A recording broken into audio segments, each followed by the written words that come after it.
자, 이런 가운데 우리가 전혀 언급을 안 했다고 하는데, 언급을 안 해서 그래서 더 두려운 내용이에요. 후쿠시마 오염수 관련된, 여기에 이제 윤석열이 사인을 했니, 뭐 이번에 가면 승인을 할 거니, 공동 발표를 할 거니 했는데, 이거 안 했다 그러거든요. 근데 안 해놓고 그냥 무단으로 풀라나 봐요. 네. 네, 도쿄전력 측이 후쿠시마 오염수의 안정성을 분석한 결과를 제3기관인 주식회사 화연이 검증하도록 했는데요. 이 회사는 도쿄전력이 정한 64종 중 4종에 대해서만 국제표준 인증을 받은 것으로 확인됐습니다.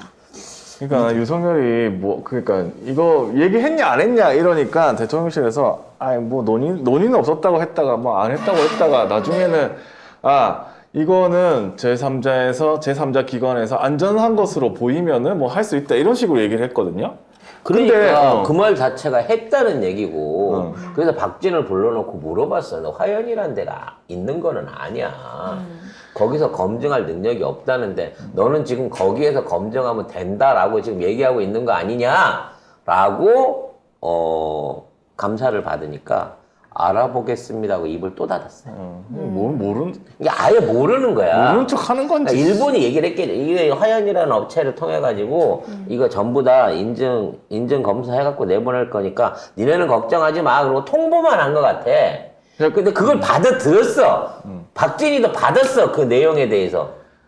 그래서 그렇게 됩니다라고 발표를 해버린 거야. 그러니까 우리가 물어본 거지. 너 화연이 이거 능력 없는 거 이거 이런 능력 가지고 있는 회사가 아니란 거 알고 있냐 없냐 그랬더니 그때부터 말을 못 하는 거야. 막. 그러니까 도쿄전력이 이 후쿠시마 오염수의 측정 평가 대상으로 정한 핵종이 모두 64개입니다. 64종인데 원래는 120 몇 종이었는데 130종 가까운 숫자가 있었는데 근데 그것도 이걸 64종. 반으로 줄였어요. 근데 그 64종 중에 4종에 대해서만 국제표준 인증을 받은 거예요. 뭐가? 그 60개 없어졌죠? 그리고 그 4종 가운데서도 해수, 그러니까 바닷물에서의 핵종 분석을 이 역량을 인증받은 게 스튜던트 하나라는 거예요. 스튜던트 90 하나. 따라서 이 업체가 나중에 방류를 하고 나서 바닷물을 떠가지고 이상이 있네 없나를 조사한다고 했을 때 이게 제대로 된 조사가 될 수가 없다는 거지. 국제 표준에 맞는 게 하나밖에, 그러니까 64개 중에서 도쿄전력이 정한 64개 중에서도 국제 표준으로 해서 인증받을 수 있는 게 하나밖에 없다는 거예요. 그 하나만 없으면 후쿠시마 오염수 그냥 먹는 거예요, 우리가. 이게 우리 정부가 말하는 제3자가 인증하는 이 안정성이라는 거예요, 결국에. 이렇게 되면 기후변화에 감사해야 되나? 많은 분들이 그거 관련해가지고 이제 우리나라 바다 이제 끝장나는 거 아니냐라는 말씀을 많이 하는데, 기후변화 영향을 통해가지고, 부산이나 동해, 이제 남해안 쪽으로 흘러 들어오는 해수에 대한 안전성은 사실은 보장을 못 받게 된 상황은 맞는 것 같습니다. 일본을 거슬러 오는 해류의 흐름이 일상적으로 일본 해안을 거쳐서 이렇게 돌아 들어오는 물이 우리나라 남해안과 동해안, 제주도 앞바다에서 동해안 쪽으로 흘러가는 쪽으로의 오염수 확산은 피할 수 없을 것 같다는 시뮬레이션이 있기는 있어요. 근데 이게 우리가 생각하는 것처럼 서해안까지 그 해류가 올라오기는 힘들 것이다. 오염수가 올라오기는 힘들 것이다. 라고 하는 주장들이 나오고 있습니다. 이것은 어차피 이제 시뮬레이션이니까요. 가장 대표적인 게 뭐냐면 우리나라 주변에 있는 이 강수량과 해수 온도가 예전에 비해서 많이 변화했다는 겁니다. 그래서 일단 우리 서해안에 연결되어 있는 강들이 굉장히 많잖아요. 우리나라 쪽에 뭐 한강이라든지 대부분의 우리나라 사대강들은 서해안 쪽으로 흘러나오거든요. 근데 중국의 장강과 중국에서 흘러나오는 강들은 더 규모가 커요. 그래서 중국이 홍수로 난리잖아. 그래서 매년 강우량이 늘어나면서 그 유입량들이 엄청 높아지면서 전체적으로 물의 농도라 그래야 되나? 예, 밀어내는 압력의 힘이 높아지고 있다고 해요. 그러니까 쉽게 말하면 불룩한 거야. 뭔 얘기인지 이해되시죠? 네. 그래서 이 물들이 워낙 많이 밀려오고 있고, 그 다음에 지금 계속해서, 온난화의 영향으로 해서 북방에 있는 차가운 대기들이 한국으로 흘러내리고 있습니다. 그러니까 이번 겨울 추운 거는 이번 여름에도 계속 이어질 거예요. 그래서 올여름은 더위 없이 굉장히 가뭄을 겪게 되는, 이게 송 작가가 뇌피셜러 예언을 해드린 거예요. 작년에도 맞춘 거 아시죠? 굉장히 추우면서 가뭄이 심한 형태가 일어나게 될 거고, 특히 남부 지역을 집중으로 한 한반도 남부 지역은 거의 뭐 사막화에 가까울 정도로 강수량이 급격히 하락할 가능성이 높습니다. 그게 뭐냐면 찬 공기의 층이 내려와 갖고 짓누르고 있기 때문인 거거든요. 그래서 해수도 마찬가지로 일본에서 오는 해수들은 난류거든요. 쿠로시오 난류나 이런 난류들이기 때문에 이러한 물의 수압과 압력에 의해서 이게 제주도 앞바다에서 일종의 뭐라 그럴까, 온도 차에 의한 수벽을 형성을 하고 있어요. 그래서 지난 몇 년 동안 우리가 태풍이 올 때마다 제주도 앞바다까지만 오면 갑자기 급격하게 90도로 튕겨나가는 걸 여러분들이 기억을 하실 거예요. 못 올라오는 거죠. 못 올라오는 거죠. 그 해수의 온도차 때문에 생긴 대기층 안에서의 벽, 그리고 해수 자체의 온도차에 밀려가지고 그거를 공기가 못 밀고 올라올 정도로, 그러니까 저기압이 못 밀고 올라올 정도로 기단 현상이 굉장히 독특하게 유지되고 있다는 겁니다. 마치 결계가 처진 듯한. 그렇죠. 정말 결계가 처진 것 같은 그런 현상이 있기 때문에, 그래서 작년에 태풍 있었을 때도 송 작가 이건 피해 없다, 이거는 급격하게 꺾어서 부산 쪽으로 빠져나간다라고 얘기를 할 수 있었던 게, 그게 지금 공공연하게 유지가 되고 있다는 거예요, 지금도. 그래서 후쿠시마 오염수는 바다 깊은 쪽의 해류를 통해 가지고 안에까지 섞이지 않습니다. 깊어봐야 몇백 미터 안의 수준이기 때문에 파랑이 일어나고 있는 게 물로 따지고 맥주로 따지고 거품 위에 쏟아내는 물 같은 거예요. 그렇기 때문에 이게 계속해서 어떤 방향으로 하냐면, 이게 이 소용돌이, 그러니까 그 물이 나왔을 때 이 태평양 해류에서 밀려오는 소용돌이 그 파도에 밀려가지고 일본 해안 쪽으로 계속 달라붙으면서 일본 해안을 이렇게 삥 돌아갖고 돌아 들어오게 돼 있거든요.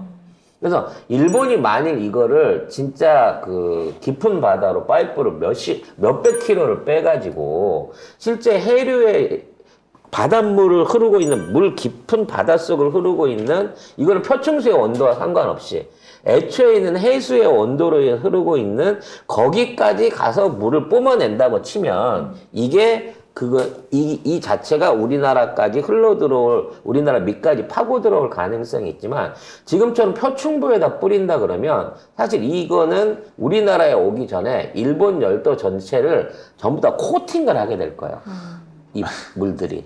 근데 어쨌든 지금 일본은 어떤 식으로 오염수를 방류를 하냐면은 1km 해저 그렇죠. 터널, 그러니까 관을 이렇게 관을 1km를 빼는데 1km 빼가지고 물의 깊이는, 이게 1km를 빼서 방류하는 물의 깊이는 350m에서 700m 사이일 거라고. 이게 조조간만에 따라 차이는 있겠지만 그 정도 수준일 거라고 얘기가 되고 있습니다. 그래서 직접적인 해류에 미치는 영향보다는 결국은 이게 휘말려가지고 믹서가 돼가지고 일본 해안 전체에 깔려있는 모든 해산물들과 해양 생물들을 오염시키는 효과를 낼 것인데, 문제는 얘네들이 이걸 몇 년 동안 계속해서 뿜어내게 되면 결국은 전 세계 바다의 당연하죠. 농도치가 올라갈 수밖에 그렇죠. 없다는 거는 피할 수 없는 결론이라는 그리고 거죠. 지금도 우리나라에 오염수 그냥 평형수 방류해버리잖아요. 그렇죠. 와서. 그리고 그거는 걸러낸 거고, 사실은 계속해서 물을 뿌리고 있거든요. 하루에도 수백 톤의 물을 뿌리고 있기 때문에 그게 증발돼서 날아가는 거는 도쿄나 뭐 일본 전역에 내려앉아갖고 토양을 오염시키지만, 그게 지하수로 흘러 들어가가지고 지하수를 통해서 또는 이렇게 흘러가는 물을 통해갖고 외부로 새나가는 건 막을 방법이 없다는 거예요. 아니, 그래서 저는 지금 계속 일본을 정말 많은 사람들이 여행을 가는데 정말 그러지 마셔라. 굉장히 심각한 상황이다. 단순히 후쿠시마 근처만 안 가면 된다라는 생각이 얼마나 아니란 생각인지. 그래서 빨리 시민운동으로 노재편 운동을 다시 시작해야 돼요. 지금 있는 상황에서. 근데 왜 그렇게 정말 미친 듯이 심지어 막 와사비 테러 당하고 뭐 온갖 그 혐한 그런 거 많이 올라옴에도 불구하고 또 그걸 촬영하러 가요, 유튜브들이. 이게 이제 싼 맛에 가는 게 첫 번째고요. 두 번째는 이제 아니 싼 맛에 싸게 빨리 죽고 죽으려고. 싶어서. 아니 이게 말이 되나요? 목숨 걸고. 빨리 일종의 폐가 체험 같은 거야. 그냥 폐가 잘 체험 몰라서 같은 가는 거. 거지. 그러니까 안 가본데 특이한데 가본다는 마음인 거고, 두 번째는 약간 보복 심리 같은 거를 갖고 가는 사람들도 있다 그래요. 예전에 비해서 한국이 이 정도 수준까지 올라왔구나라는 부분도 있고, 또 가면 또 뭐 속설입니다만 한국 사람이라 그러면 여론은 지랄 같아도 젊은 여성들이나 뭐 이런 사람들은 또 한국 사람에 대한 그 일반 대중의 선호도가 워낙 높다 보니까 눈에 보이는 데서는 친절하게 해준다고 합니다. 아니 원래 호텔 갈 때까지 박수 쳐주잖아요. 그렇죠. 팁 주면 다 박수 쳐요. 네. 수학여행 가서도 박수 쳐주잖아요. 돈만 많이 주면 없어도 기도해 줄 거예요, 걔네들. 아니 그러니까 진짜 저는 온 국민이 다 깨어나야 되는 게 얼마나 심각하냐면은 사람들이 이제 댓글에서도 방송에서 연예인들 데리고 일본 여행도 되게 많이 가고요. 뭐 이런 식 얘기가 나오잖아요.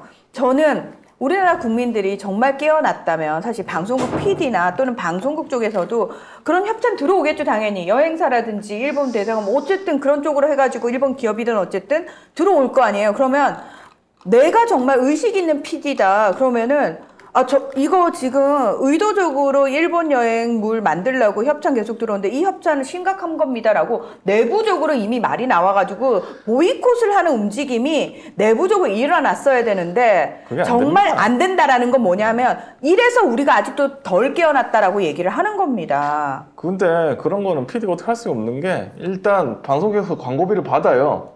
받고 나서 밑에 내려주는 거예요. 야 특집 만들어. 그럼 만들어야 되는 거예요.